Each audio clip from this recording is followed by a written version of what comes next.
இன்று அக்டோபர் 2ஆம் தேதி காந்தி ஜெயந்தி. காந்தி பிறந்த நாள்.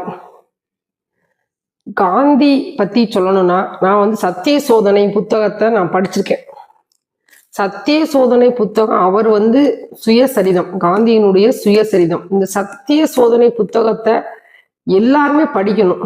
அதாவது அவருடைய வாழ்க்கையில நடந்த விஷயங்களை ஒளிவு மறைவு இல்லாம, ஒரு ஒரு கூடுதல் குறைச்சல் இல்லாம, ஒரு ஒரு தன்னைத்தானே நம்ம செய்யற தப்பையும் சொல்லி, மனச்சாட்சி பிரகாரம், சத்தியத்தின் பிரகாரம் நான் எப்படி நடந்தேன், எப்படி நான் வாழ்ந்தேன் அப்படின்றத பூரா இந்த சத்திய சோதனையில அருமையா சொல்லியிருக்கிறார். இது பல 1925லயே சபர்மதி ஆசிரமத்தில் இருக்கும் போதே இவர் எழுதிட்டார்.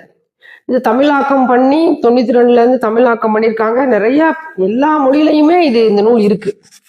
இந்த நூல்ல காந்தியை பத்தி அவரே காந்தி சொல்றது எல்லாமே இதுல இருக்கு.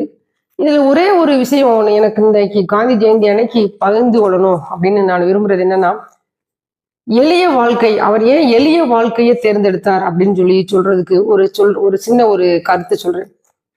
அவர் ஒரு வக்கீல் வக்கீல் வேலை பார்க்குறாரு. பாரிஸ்டர் பட்டம் பெற்று வக்கீல் வேலை பார்க்குறாரு. தென்னாப்பிரிக்காவில் அவர் வக்கீல் வேலை பார்க்குறாரு. அப்ப ஒரு முடிவெற்ற கடைக்கு போறார். முடிவெற்ற கடைக்கு போகும்போது அங்க இருக்கிற வெள்ளைக்காரர்கள் முடிவெற்றவங்க அவங்கதான் இருப்பாங்க, பார்பர். அவங்க இவரை ரொம்ப வஞ்சு கொஞ்சம் கேவலமா பேசி முடி வெட்ட மாட்டேன் அப்படின்னு சொல்லிட்டார்.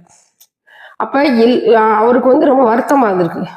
இப்ப ஒரு சேவிங் பண்றது நம்மளா சேவிங் பண்ணிக்கலாம், ஆனா முடி வெட்டுறது யாராவது இருந்தாதான் முடி வெட்ட முடியும்.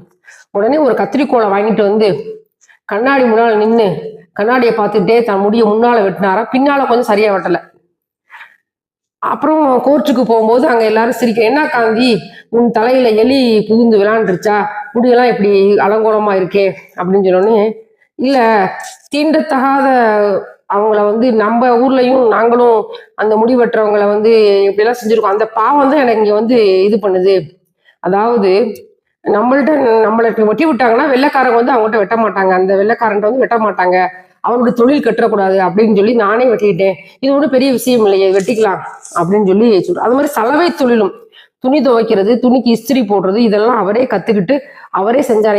நீ ஏன் கஞ்சி போட தெரியாம கஞ்சி போட்டு இதெல்லாம் ஏன் செய்யற அப்படின்னா, எளிய வாழ்க்கையில இதெல்லாம் நம்ம எல்லாமே அடிப்படையா தெரிஞ்சுக்கணும். சலவையா இருக்கட்டும், சவரன் செய்யறாரு, எல்லாமே நம்மளே செஞ்சுக்கணும் அப்படின்னு சொல்லி அவரே செஞ்சுக்கிட்டாராம். இது காந்தியினுடைய சத்திய சோதனை அப்படி புத்தகத்துல இருக்கு.